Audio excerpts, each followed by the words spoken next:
Des rats géants pour détecter la tuberculose. C'est le pari fou d'une ONG belge Apopo qui, depuis 2013, a importé au Mozambique un programme de recherche déjà mis en place en Tanzanie. Apopo utilisait déjà des rats pour détecter les mines antipersonnelles. L'ONG cherche désormais à prouver leur utilité dans le dépistage de la tuberculose.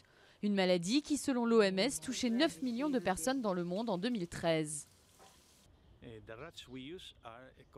Les rats que l'on utilise sont dénommés chrysétomes des savanes. Ils sont endémiques en Afrique et adaptés à cet environnement.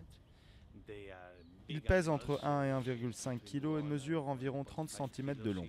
Ils sont gentils, dociles, faciles à dresser et ils ont un très bon odorat.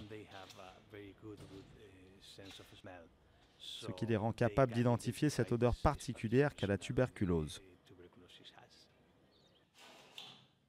Les rats sont dressés pour associer l'odeur à une récompense sous forme de nourriture. L'équipe leur présente un ensemble d'échantillons de crachats positifs et négatifs. Si le rat s'arrête devant un échantillon, c'est qu'il est positif. Un clic du technicien et le rat se précipite pour avoir sa récompense. Les rats indiquent souvent des fragments qui étaient considérés négatifs lors du test au microscope traditionnel. On revérifie ensuite les échantillons et il se trouve que beaucoup d'entre eux sont en fait positifs. Alors on rapporte ces résultats au centre de santé pour qu'ils traitent les patients concernés.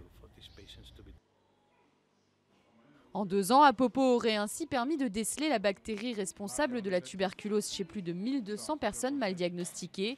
Pour l'ONG, cette technique originale est également plus rapide et moins coûteuse que les tests standards. En 30 minutes, les rongeurs testent près d'une centaine d'échantillons. Le ministère mozambicain de la Santé suit de près les recherches d'Apopo. Le pays a enregistré entre 2013 et 2014 une hausse de 10% des cas et 20 000 personnes sont mortes de la tuberculose en 2014.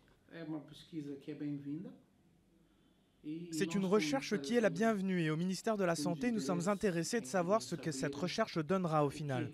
Mais nous pensons qu'il lui reste un long processus devant elle. Il est nécessaire que cette technique soit homologuée.